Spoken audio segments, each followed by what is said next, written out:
to affect poor white people. I think we just need to drop the whole black-white issue in this country, and we all just need to get together and stop just this overtone of black-white. It just seems like it's a constant division, and if we could just get past that, we could do greater things than constantly argue about that. You know something, Chris? Chris? I don't know any black people who would disagree with you. If we can only get past that, you know what the problem is? The problem is that when you live in a society where the day-to-day reality of life is both circumscribed and where the day-to-day reality of life is fundamentally shaped by that history and that legacy of black and white, it is simply not possible to set that behind you when you have to live in a society where the schools you go to, your prospects in life, the places where you live, these are all things that are shaped by that legacy by that particular history of black and white. You can't just simply walk away from it because your life is influenced in fundamental ways by it. Because there's many atrocities in this world far greater than the slavery that has gone on in the United States. But I believe greatly that you create your own reality, and the longer that we harp on these negative thoughts, the longer they're going to stay around. I think rather than letting a government rain terror down on the people, where the people need to plant seeds in our children so that we can rise up a new life and a new era. Well, Chris, of hope and freedom and equality. Chris, on the matter of creating your own reality, the only thing I can say to that is that you're entitled to as much magical thinking as you like.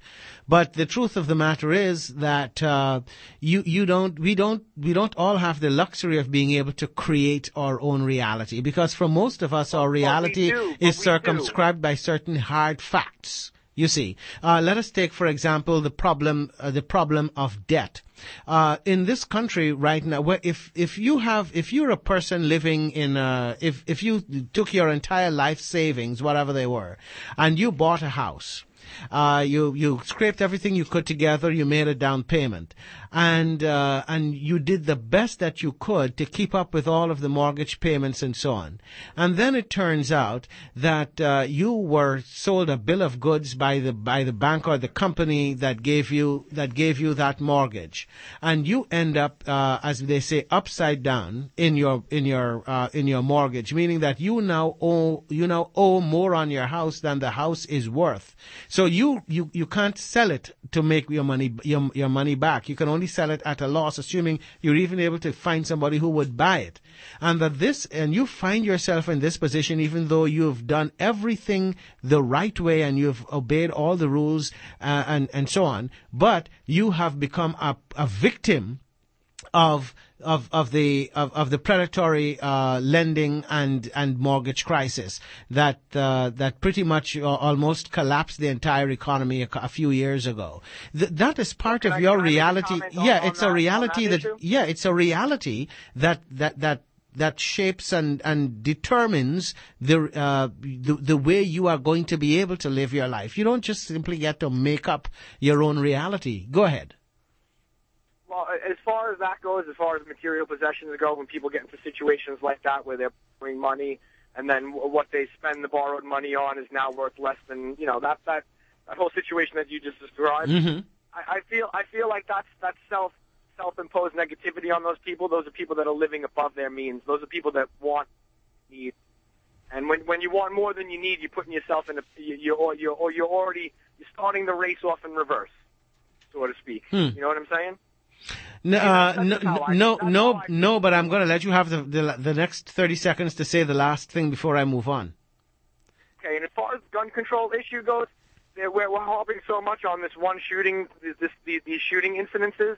When if you look at statistics, there are so many more things in this country that are killing more people per year than guns.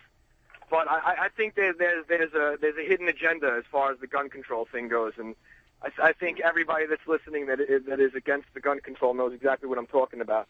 But Chris, isn't that like saying tobacco, alcohol, and all that kill more people than guns? Kill more than double the people that guns kill per year. Okay, but Why don't we pass legislation to go against the tobacco companies and the alcohol companies? Don't are the tobacco and alcohol companies, Chris? Are dying senselessly? Let's go against the real things that are killing people senselessly. Chris, how many people? Guns How many? don't kill